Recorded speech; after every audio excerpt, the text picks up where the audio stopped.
জমিয়ত নিয়ে এত ব্যস্ত কেন আপনারা? আসেন একটু সান্ত্বনা দেই, তাহলে রাতে অন্তত ঘুম হবে। না হয় জমিয়তের চিন্তায় ভালো করে ঘুম খাবার কিছুই তো হচ্ছে না।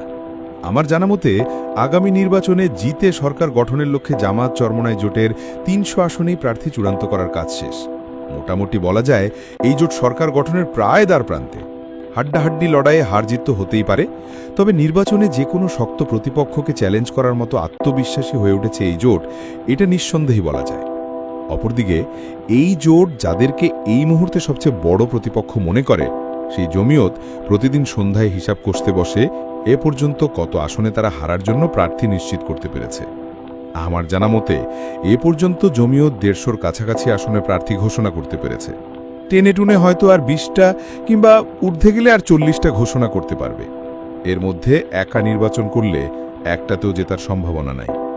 বিএনপির সাথে জোট করলে দু একটাতে হয়তো জিততে পারে, তাও 50-50 চান্স। জমিয়ত সভাপতি তো কোনো রাগঢাক ছাড়াই বলে দিয়েছেন, জোট হলেও নির্বাচনে আছেন, না হলেও তারা নির্বাচনে থাকবেন। তার মানে নির্বাচনে হারা জেতা নিয়ে তাদের এই মুহূর্তে খুব একটা ভাবনা নাই।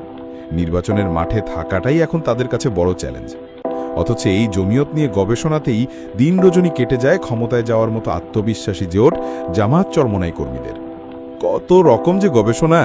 জমিয়তের কর্মী নাই, মাদ্রাসার ছাত্র দিয়া প্রোগ্রাম করে, বিএনপির দালালি করে, ঝুটা দল, ভোটে জিতার যোগ্যতা নাই, আরও কত কি। এই যদি হয় জমিয়তের অবস্থা, তাহলে খামাখা এটারে নিয়ে আপনারা দিনরাত মাথা ঘামায় কেন সময় নষ্ট করতেছেন? এই সময়টা যদি নিজেদের কাজে ব্যয় করতেন, তাহলে এতদিনে হয়তো জাতির সামনে আপনাদের জোটের চূড়ান্ত রূপরেখা হাজির হয়ে যেত। নিজেরা যেটা করতে চাইতেছেন বলে জাতিরে বুঝাইতেছেন, সেই কাজটাই মনোযোগ দিয়ে করেন না কেন? জমিয়ত তো বলেই দিছে তারা জামায়াতের সাথে জোটে যাবে না, তাহলে ওইটারে বাদের খাতায় রাইখা আপনারা আগান না কেন? হুজাইফা ওমর, সাবেক কেন্দ্রীয় সেক্রেটারি জেনারেল, ছাত্র Jamiat Bangladesh. MNK media, like follow দিয়ে সাথে থাকুন।